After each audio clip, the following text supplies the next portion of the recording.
Ladies and gentlemen, let's give a nice standing ovation to Dale Johnson, What I Gained by Losing a Leg.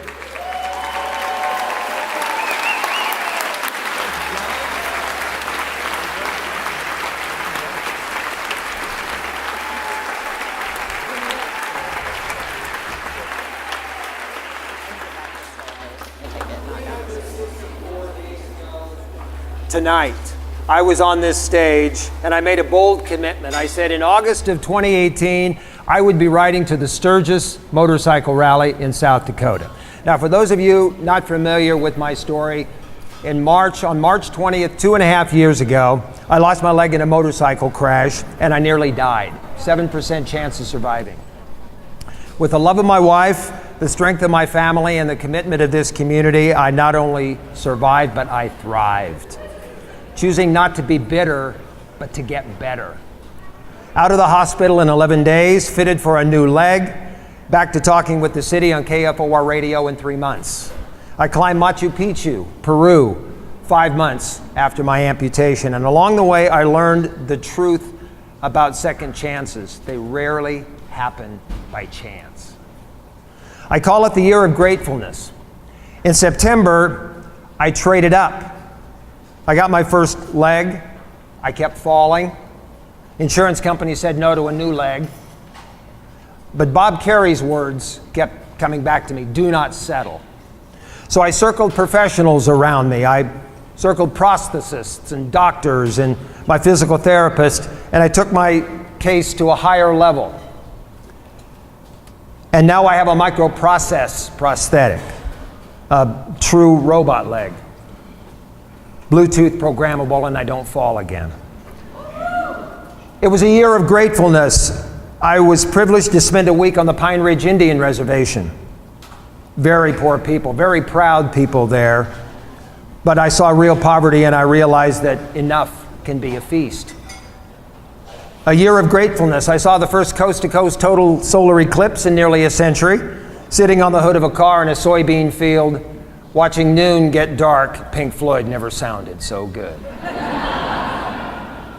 It was a year of gratefulness. I kissed my mother on her 80th birthday, and I held my newest granddaughter, Annabelle, 80 minutes after she was born. Her big sister, Izzy, is 7. I could have died when she was only 5. She would have grown up never remembering Grandpa Dale. But instead, Izzy paints my nails. We practice made-up plays. I watch her ride horses. We spend the weekends together. And we dance and she sings.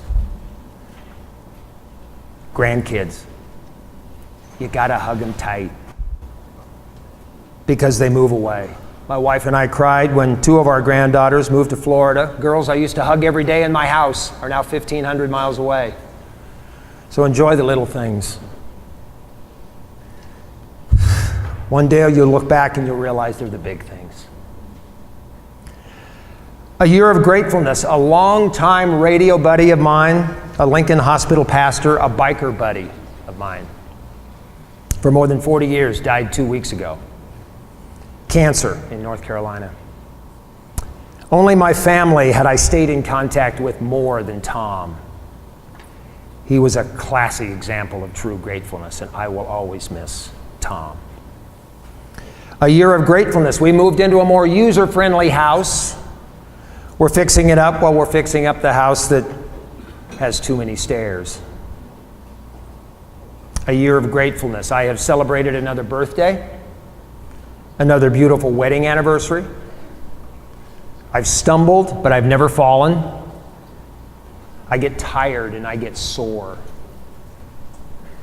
And I can proudly say, because I can still put in the work to make me tired and sore. Another year of still learning patience. My pace is frustrating. My slowness makes me get tired easily, and that slows me down even more. My wife Kimberly knows. She catches my spears and she throws them back at me. And on those days, I thank her for being my wife. A year of gratefulness. All of you walked in here tonight, and so did I, and for that I'm grateful. All of you are loved by someone, me too, and for that I am very grateful. God gave you 86,400 seconds today. Did you say thank you to anyone? Life is short. Play with your dog. And back to that promise I made one day shy of a year ago. I got back from Sturgis yesterday.